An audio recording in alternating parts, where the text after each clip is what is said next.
अस्सलाम वालेकुम, सत्रिकाल, नमस्ते। कैसे हो आप लोग?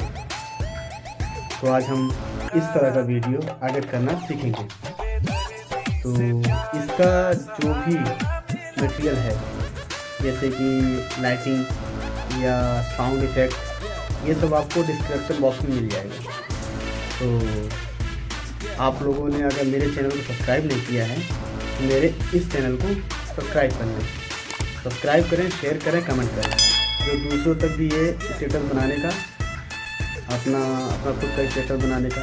मैं तो फिलहाल मेरे पास इतनी फ़ोटो है नहीं, तो मैं तो किसी मॉडल का भी फ़ोटो ले लेता हूँ, तो उसमें बना लेता हूँ। तो चलते हैं अपने काइन मास्टर में, वहाँ पे स्टेप बाय स्टेप आपको इसका प्रोसेसर समझाते हैं।